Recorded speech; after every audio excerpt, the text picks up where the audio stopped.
we're back after a long break as we get into the winter sports season here on the Lawrence County SportsNet, powered by LCAP. I'm James Dotson, taking a look here today at the first half of the basketball season, as all the teams in the WPIL have made it to the midway point of the section season, and you'll start getting the second half of those home and homes beginning later this week on Thursday and Friday, and in District 10 coming up on that midway point for our county teams in terms of the section season. One more section match to go, region match to go before they get into the second half of play. We're going to break down the girls teams and the boys teams so far throughout this 2025-26 campaign. Let me be the last to wish you a Happy New Year as we've entered into the 2026 calendar year, and apologies to everybody who is doing the same thing I'm doing of still writing 2025 on everything that you do. Let's start up there in District 10 because there's a big game coming up tomorrow evening. We'll have coverage with News Talk 790 WPIC for the huge clash it is every year between the Wilmington Greyhounds and the Kennedy Catholic Golden Eagles there in Region 1. Two teams are undefeated, as you would expect in Region 1. The defending champions, Kennedy Catholic, 7-0 in league play, 11-1 overall, with a half-game advantage over 6-0 Wilmington. The only loss of the year so far for Kennedy Catholic coming against the WPIL's Elizabeth Forward. That was just before the holiday break. This is the Wilmington team undefeated overall as well. 12-0 on the year, coming off a win on Monday against Farrell.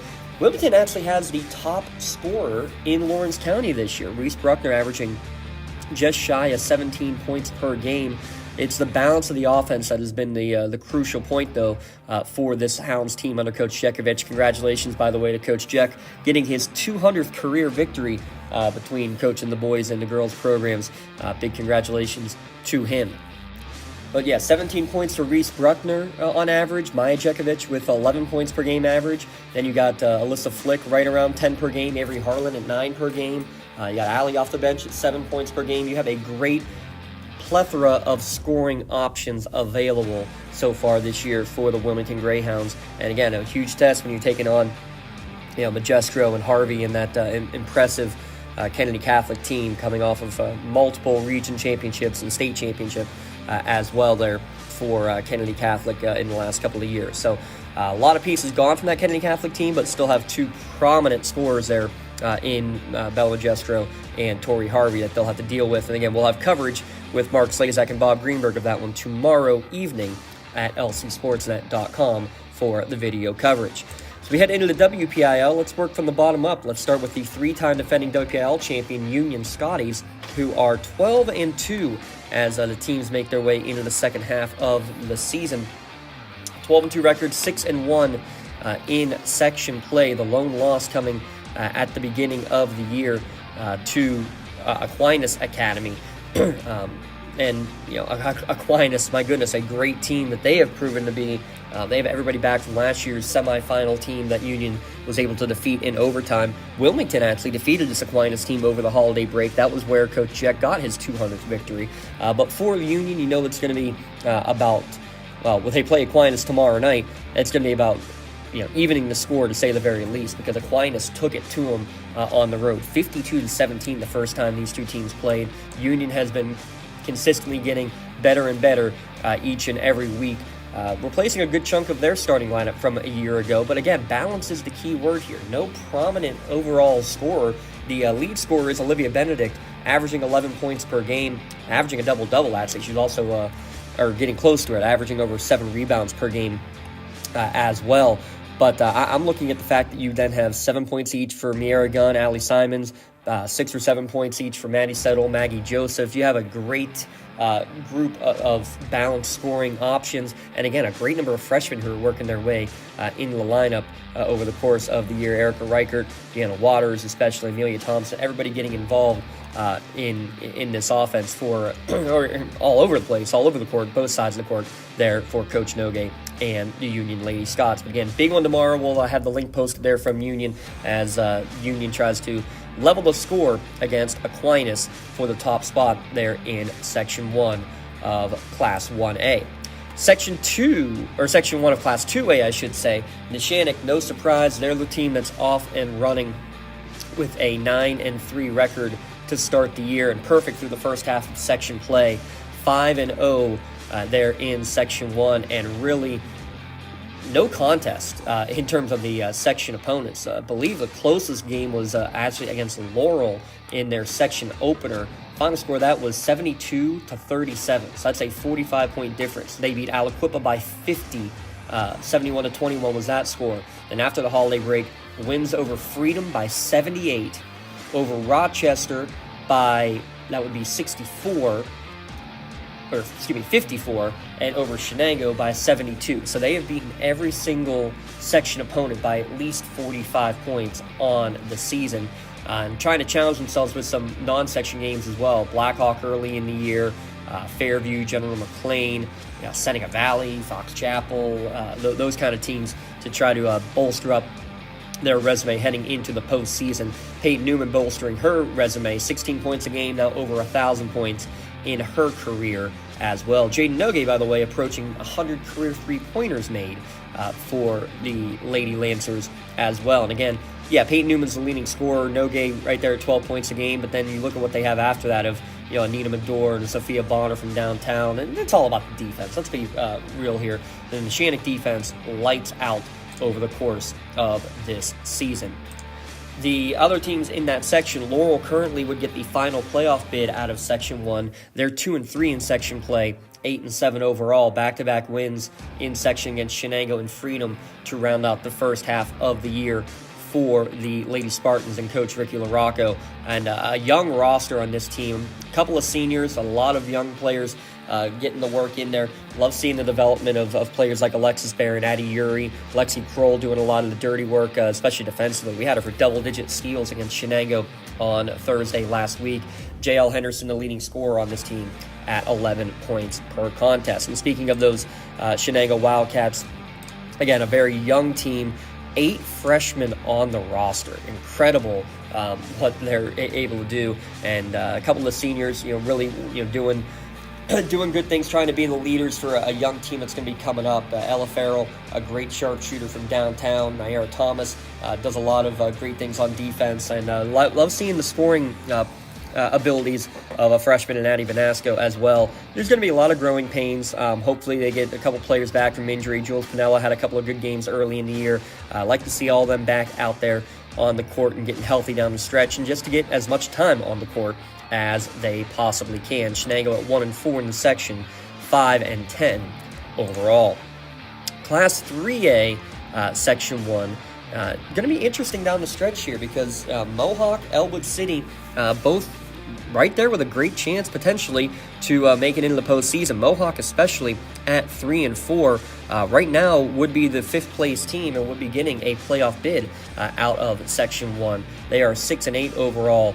Are the Lady Warriors under Coach Bell, and they're a year away from getting to their, I think, fullest potential. A good number of players coming up from that junior high championship game. A lot of young players on the court right now as well. But, Addie Moskal coming out and having a great start to the year. She's averaging a team-high 12 points per game. McKenna Stewart at 9 points per game as well. Those two, Reagan Magno, getting a good chunk of the playing time in this Mohawk offense. They're gonna play grinded out basketball, and they're gonna grind it out very well. I mean, they kept Riverside to a lower scoring game in that first section game of the year. Riverside ended up prevailing, but that's going to be a big rematch down there in Panther Country for first-year Coach Frustorfer down there. So if Coach Bell and Mohawk can get the job done on the road and then take care of business against the teams beneath them in the standings, the Stowe Rocks, Elwood City, and New Brighton the rest of the way, then Mohawk could be playoff bound. Elwood City at 2-13 overall. They have one section win against New Brighton.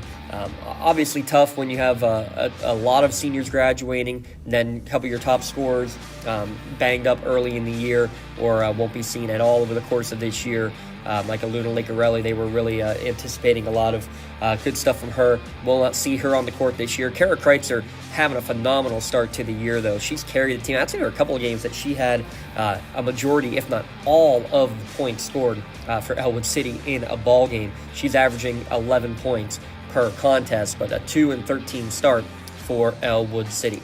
And finally, for Newcastle, what a ridiculously challenging section that the Canes, unfortunately, are a part of there in Class 5A. Winless on the year so far is Coach Rankin and the Newcastle Running Red Hurricanes for the girls program. Rihanna Brothers leading the way at 8 points per game. Sophia DeVivo and Kamaya Tompkins up there as the top scorers as well for this Canes offense. Is looking to, again, improve a lot of young players on this roster. And it's going to be a grind in that section. There's no question about it. Just hope they can continue to improve over the course of the year. There's the look at the girls for the first half of the section season. When we return here on our LC Sportsnet Beyond the Scoreboard podcast, we'll take a look at the boys' side of things here at lcsportsnet.com, powered by LCAP. Thank you for calling Axe. Where can we take you today? To work, to the store, to Grandma's house. Axe can get you there, but it's much more than a ride. It's a joyride. I'm helping people. I'm getting them out of their house. I'm taking them to their doctors, to the grocery store. They say I'm entertaining. Okay, we laugh, we joke, we sing, we tell stories. They're like family to us. Even if it's the same day, to schedule your joyride, call Axe today. Continuing on Beyond the Scoreboard here at Lawrence County SportsNet, powered by LCAP, as we hit the midway point of the 2025-26 basketball season as far as section play is concerned. Let's talk about the boys' side of the spectrum here now as well.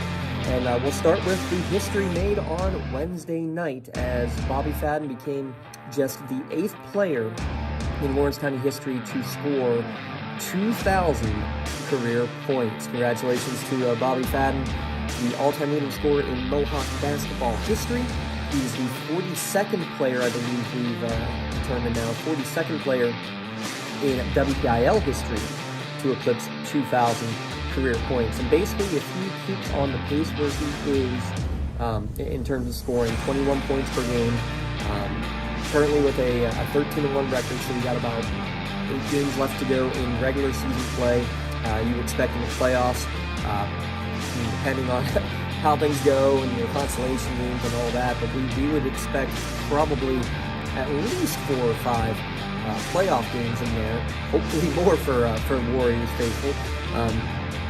Very likely he can make his way easily into the top 5, maybe into the top 3, and even a chance, depending on how things go and what his average ends up being throughout the postseason, but a very possible chance of going all the way up to number 2 on the all-time scoring list in Lawrence County basketball history. Great stuff from Bobby Fadden and the Mohawk Warriors. They are 12-1 going into Wednesday night after the win against Hopewell, 13-1 now on the year, and alone atop the Section 1 standings at 6-0, a game ahead of Aliquippa at 5-1. And it's the secondary scoring. Joey Nail's averaging 15 points a game. Drew Rona's averaging 12 points a game. Then you got Campbell Lair has a 20-point game under his belt.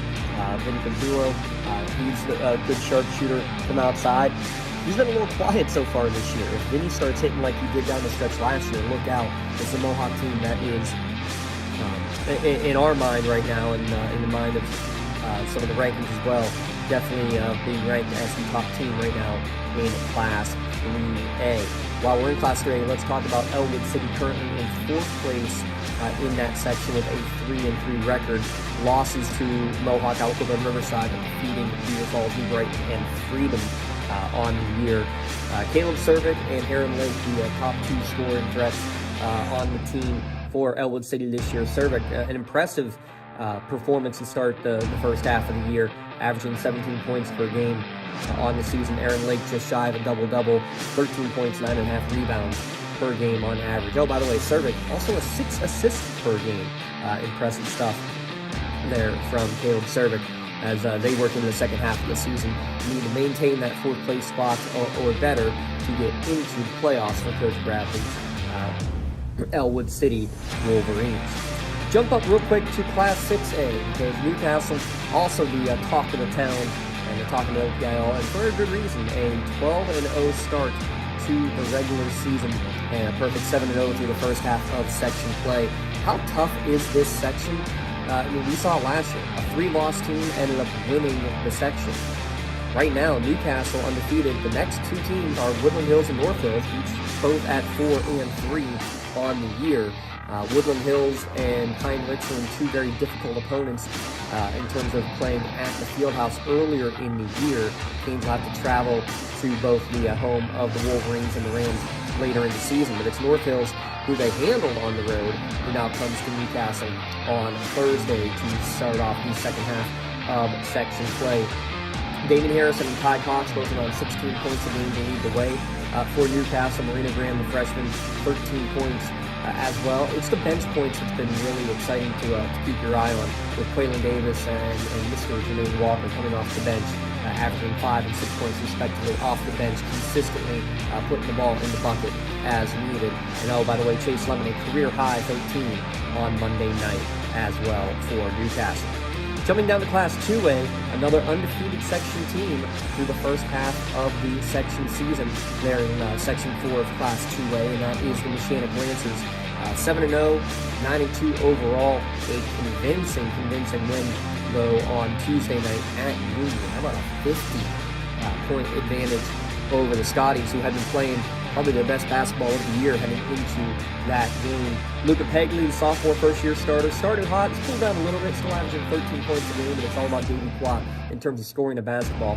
29 points in each of the last two games, and really a quiet 29 in each of those two for the Neshannock senior and a 1,000-point scorer. Gina Mozzaco averaging also a quiet 10 points per game. Lyle Freeze had the big buzzer beater, game-winning shot with about 8 seconds left. That capped a 7-0 run in the final minute to defeat Laurel at home last Friday night. Speaking of the Laurel Spartans, that's going to be, how are they going to rebound from that? Can they push forward in the second half of section play here with a 5-2 section record and 10-4 overall? Because that was a gut-wrenching loss, but they're going to have a lot of big games, especially a rematch against Shenango, where they had a buzzer beater early in the year against by Anthony Sicardi. Then they had the wrong end of losing one in the last seconds there against Neshannock. It's going to be a battle for every game the rest of the year throughout Section 4 of Class 2A, especially when you have the county rivals going at it. Leading scorers right now are Mason Ernst and Tyrone Thompson, and both in double-digit points per game there for Coach Kenny Locke's Laurel Spartan squad. I mentioned Shenango, a young Shenango Wildcat squad that I think it really impressed people early in the year, especially playing very well, and they're going to have a couple of growing pains here and there. They had a tough loss against Neshannock at home where they squandered a lead in the fourth quarter. That's going to happen when you have a veteran team versus a more inexperienced team in terms of especially grade classification.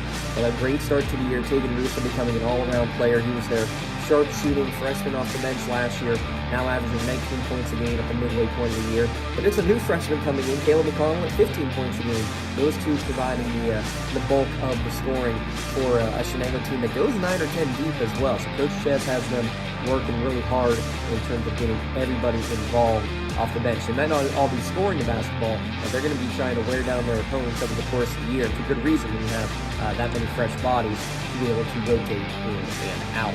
Two seniors on that Shenango roster in terms of the main rotation. No seniors at all on the Union roster.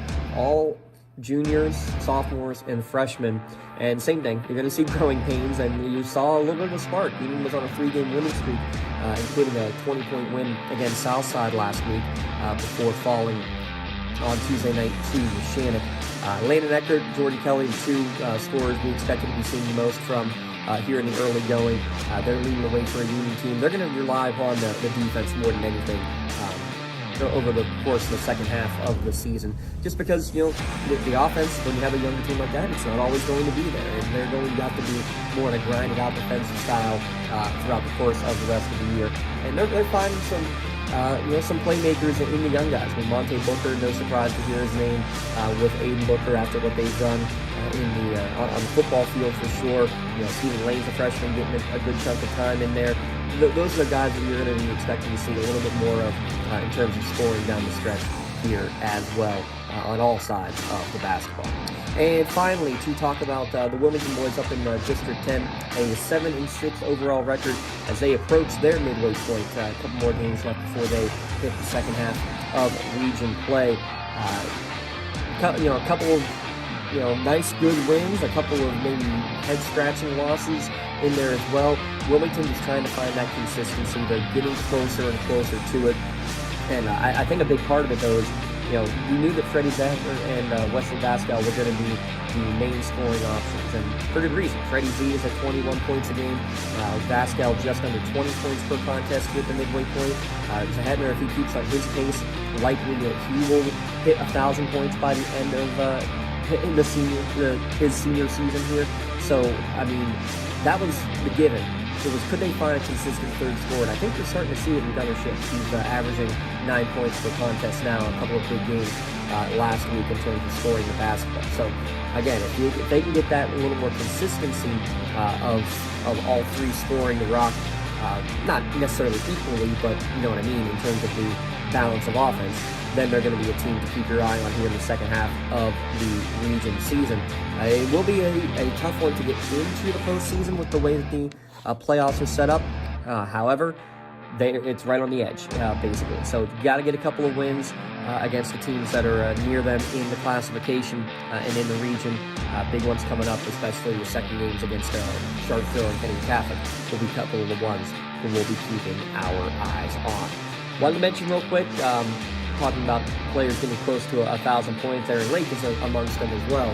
He is within about 100 points of potentially hitting that 1,000-point career plateau before the end of the year. So we already got one player on the girls' side who's hit 1,000 this year, and we got a couple who are on the verge, Aaron Lake and Damian Harrison for Newcastle. Actually, he could do it on Thursday night. He needs 26 to get 1,000 in his career.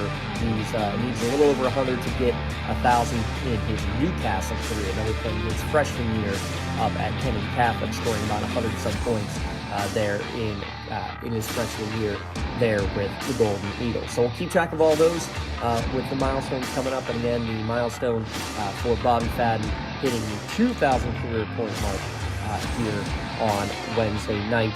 The next player in line and he could potentially jump in front of is Wilmington's Warren Salati, who is at 2075 career points, and David Plott Sr., just 10 points above that at 2085, so less than 100 points away from surpassing each of those two. And then there would be Joseph Roth.